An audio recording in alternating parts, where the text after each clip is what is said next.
Let's talk Survivor Series. Let's talk WrestleMania season. Mike, me and you were both in attendance. SummerSlam, Cleveland, Ohio, the return of the OTC, and it has led us now for the storyline through Bash in Berlin, through Bad Blood, through Crown Jewel, all the way to what will be a 5-on-5 War Games match at Survivor Series. So we know there's going to be four members on each side. I have my hunch of who the fifth member will be on each team. How do you think this is going to go, man?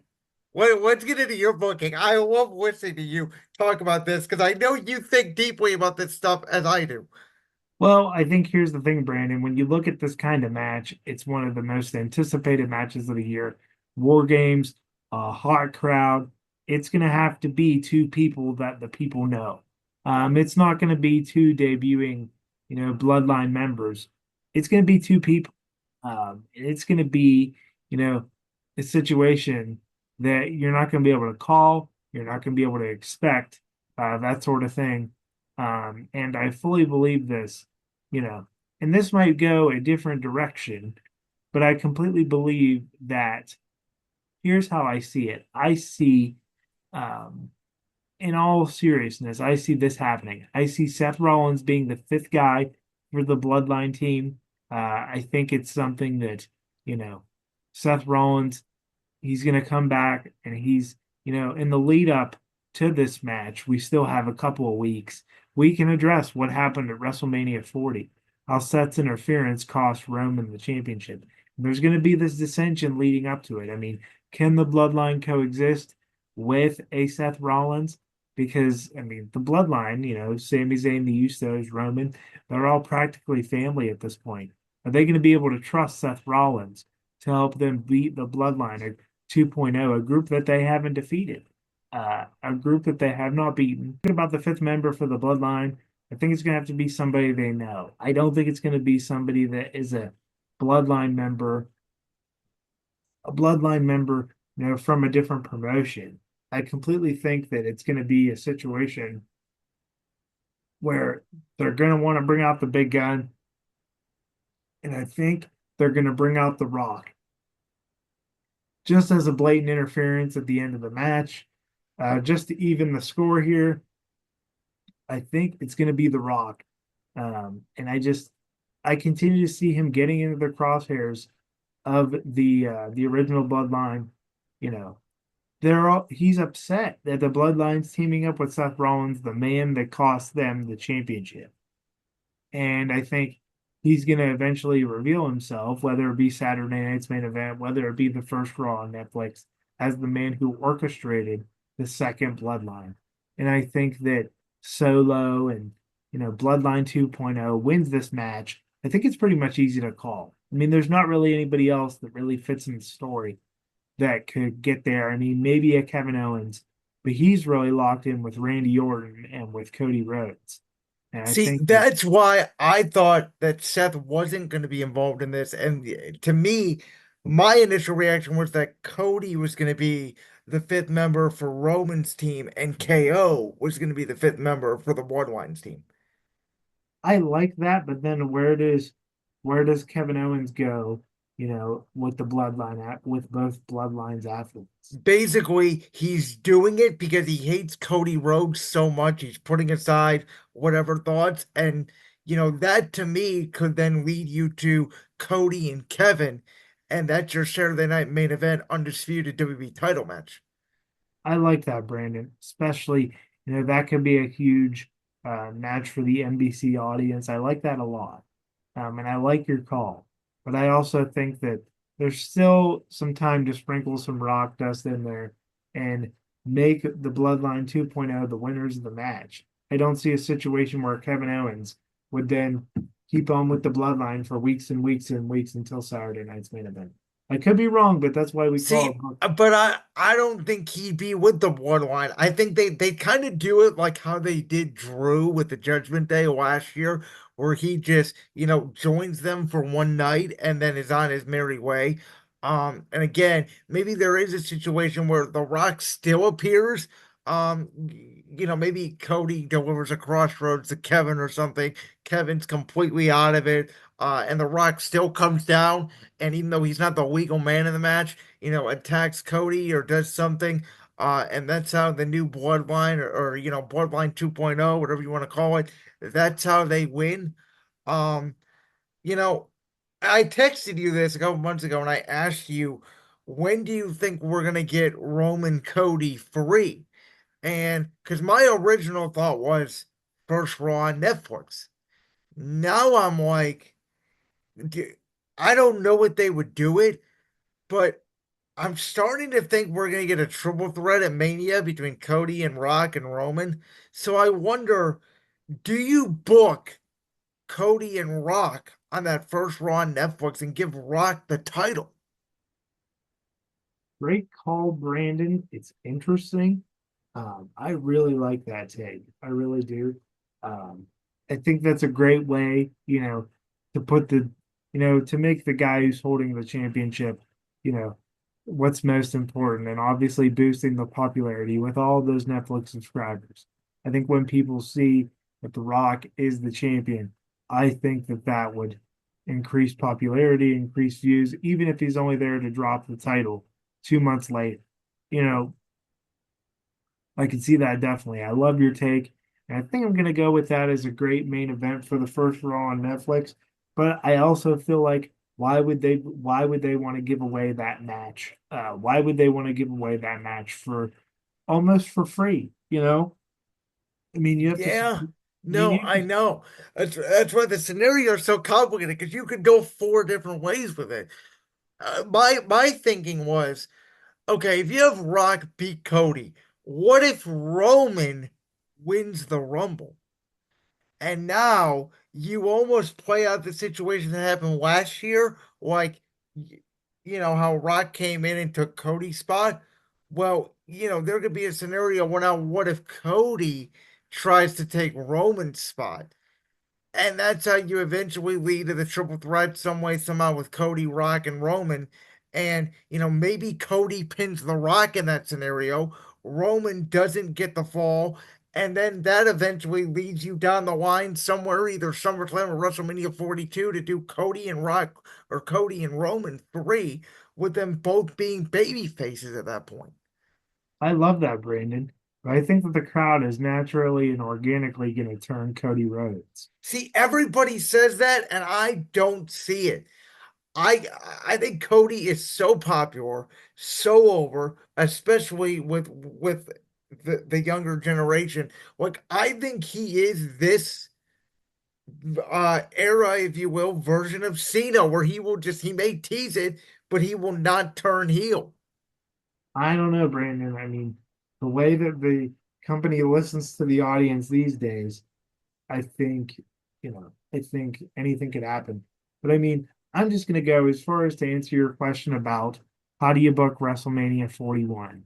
I totally believe that, you know, there's something on the table for both big matches. I think that, you know, in this situation, The Rock could win the championship, whether it be on the first Raw on Netflix or at the Royal Rumble pay-per-view.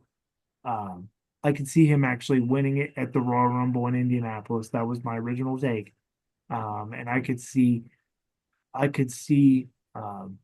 then Roman winning the Rumble and then challenging The Rock. I feel like triple threat matches in this scenario are a little bit too difficult to follow for your casual fan that might just be tuning in to watch the show. I think that Cody and Randy does not need the championship. I don't think it does. I think people love to death Randy Orton. Um, and I feel like they would be really invested in a Randy Orton heel turn at this time because there's so much history and there's so much backstory between both of these performers, best friends, um, former former partners in the same stable of Legacy. Just so much meat on the bone here for a Cody Randy match that it doesn't necessarily need the championship. I think that the first Raw on Netflix will kind of be built around the first day of the John Cena retirement tour. Of course, leading up to a big time WrestleMania match let's hope between him and maybe Braun Breaker, or What, see, I was gonna ask you this. I think the route they go is Cena challenges Gunther the night one main event for WrestleMania for the world title. I can see that. It depends on what everyone wants to see. Is everyone more excited about CM Punk and Seth Rollins, or is everyone more excited about Cena and Gunther? I think that you have a scenario where Cena Gunther is like printing money. It's basically like Rocky Balboa and Ivan Drago. It's like we're just gonna book the match. We just got to decide where we want to put it. I love your take. Um, I don't think that necessarily would main event the show. I think that might go on as the opener to keep people interested. Um, I could see Cena Gunther happening. I could also see Cena Braun Breaker happening, but we have to get there. Yeah. It'll be interesting to see, you know, who that opponent would be for Braun Breaker this year's WrestleMania. I think that, you know what, this isn't a match that's reserved for. This isn't a match that's just reserved for a Monday Night Raw TV match between Breaker and Cena. I think that this is a pay-per-view worthy match. I think if you build it the correct way, if you give people a curveball, maybe this could be a good rivalry in the months after WrestleMania. I kind of feel like Cena and Gunther is the way to go. But I feel like the person to eventually beat Cena for the title a couple months after he has that 17th reign is Braun Breaker. You want to Yeah, make no, I agree. So let me throw this at you though, because so what if they run this storyline? Because there's this whole running gag out there that Cena hasn't essentially won in 6, 7 years, whatever it is, by the time he comes back. So the storyline to me, what if Cena says, "I want one more shot at the world title. I'm entering the Royal Rumble." He gets eliminated maybe by a guy like a Braun Breaker, somebody like that, doesn't win the Rumble. He then comes out the next Raw, which is in Cleveland, by the way. The Raw after the Rumble, they did announce it's going to be in Cleveland. I will be there at Rocket Mortgage Fieldhouse. He says, "Well, I'm going to enter the Elimination Chamber." And Cena, qualifies for the chamber. He wins. We go to Mania with him and Gunther, and he loses. And it's like, oh, I was so close. Now I don't know if I'm ever going to get my shot at the world title again. And to me, maybe there's an opportunity down the line here where Cena wins like Money in the Bank or something like that. That's like his last shot. And, he wins the world title by cashing in the briefcase and wins the title. And then, a few weeks later, like you're saying, loses it to Breaker. And then eventually it sets up the next few months while he's having these dream matches down the road, like around this time when we're realizing we're getting to the end. You set up that final match, which will probably be a PLE of its own, John Cena's last match. And the main event is John Cena versus Randy Orton. And Orton puts Cena out with an RKO. And maybe at that point, the two embrace or they do something, and that's how you can get Orton back face if you wanted to go that route. I love it, Brandon. I love it a lot. And there's so many dream matches that you could have. I'm excited for this year. Cena's last year. Obviously, you and I are both Cena era children. Yeah. So it's going to be a magical year. I love your whole take. I love the whole direction of it. Um, and it's interesting because I would honestly, and you know what, I'm just going to add a little wrinkle to your take here, Brandon. What if instead of having him cash in on a run in, you have him cash in and you have him cash in Boston. So Oh, like that'd be awesome. Yeah. so you have him cash in on a Raw in Boston on Netflix um in July. And then we fast forward another 6 months to where, his retirement would match would happen. That would happen in Boston. Hopefully they have the pay-per-view there. And that would be the end. Because I think one of the major complaints about the older Zayn with Vince McMahon was that they would always have the wrestler lose in his hometown. I just don't think that makes sense. Have him win the title in his hometown, have him go out on his back in his hometown, and everyone would love it. I don't think, Mike, it's gonna be like, like sort of how they did with the Kurt Angle retirement tour, where it's just random one-offs everywhere. I think we'll get some of those. Maybe you get a CM Punk one-off in there somewhere. Maybe he meets some old rivals down the road. If AJ Styles can get back from his brutal Liz Frank injury, I'd love to see them two go at it one more time.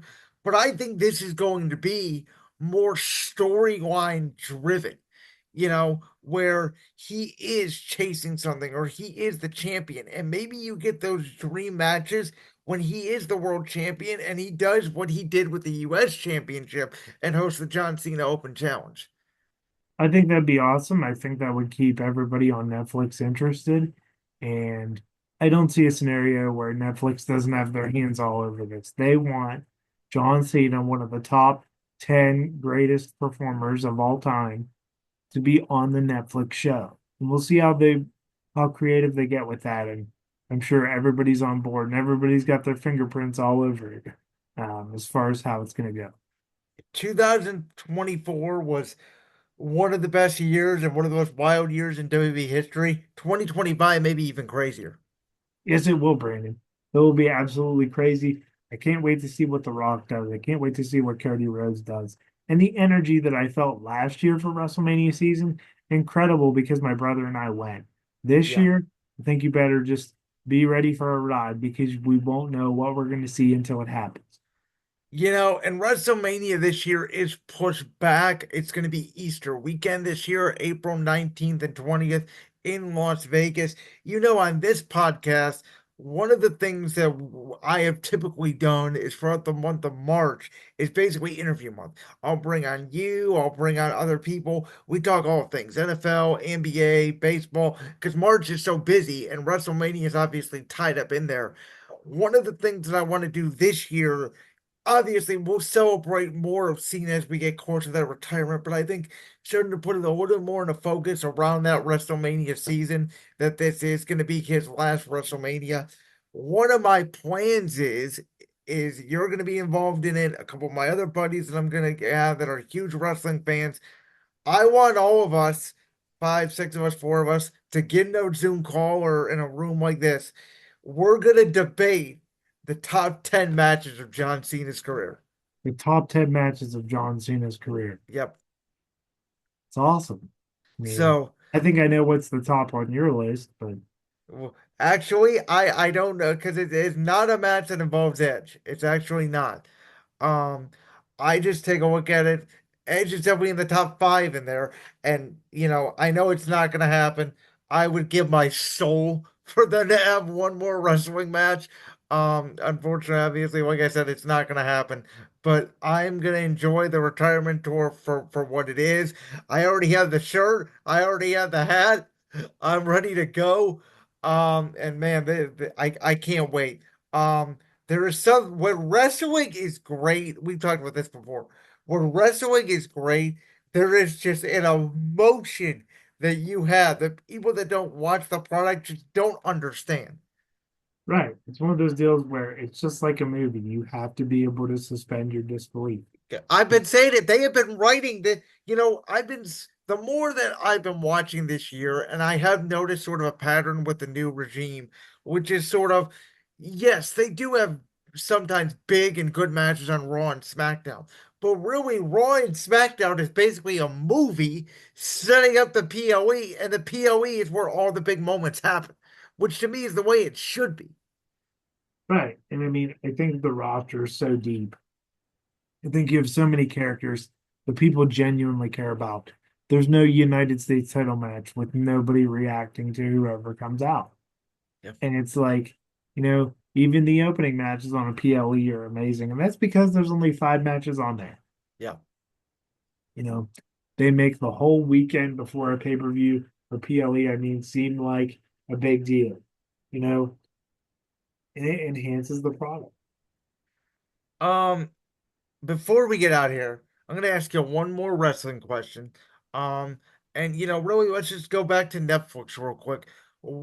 I don't expect it to be, blood and guts. We're going back to the old days. Um, I don't know presentation wise if it's going to change. And I do like, and I think they're going to use the flexibility of it. Doesn't have to be a 2 hour show. It doesn't have to be a 3 hour show. It can be a 2.5 hour show one week, a 2 hour show another week, whatever. But what changes do you expect here as we get in a Raw on Netflix?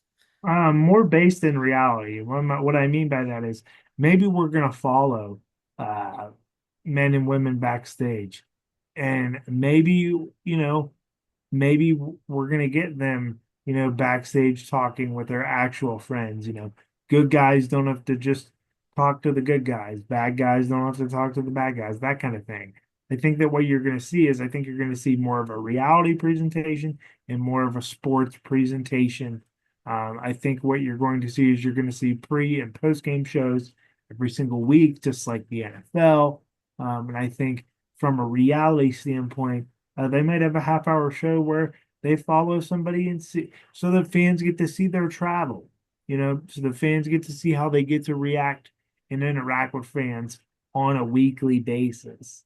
Um, and in that arena, and then that, limitless area being outside the confines of the arena, um, fans will get to see, how a performer reacts to those fans out in the open. We'll get to see more of them signing autographs. We'll get to see more of them just doing things outside the confines of wrestling. I think a lot of people think of the WWE as rest. It's not just rest. It's about engagement. It's about people paying their hard-earned money to go see these events and their personal connection with the performer. And when I see Netflix, I see huge opportunities for backstage, backstage, back, bleh, backstage segments that are not, well, I'm gonna, what you gonna do, brother? I'm not talking about this like Hulk Hogan, but but I'm saying, we're in 2024. I think that everyone's hungry to see what their favorite athletes do. And I think that'll happen with WWE superstars. We're going to see what it takes to be a WWE superstar.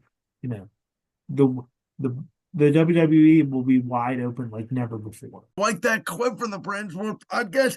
If so, make sure you go down there and hit that subscribe button. While you're down there hitting the subscribe button, make sure to also hit the notification bell so you never miss another upload. And make sure you check out all the other clips from the Brands World podcast right here on YouTube.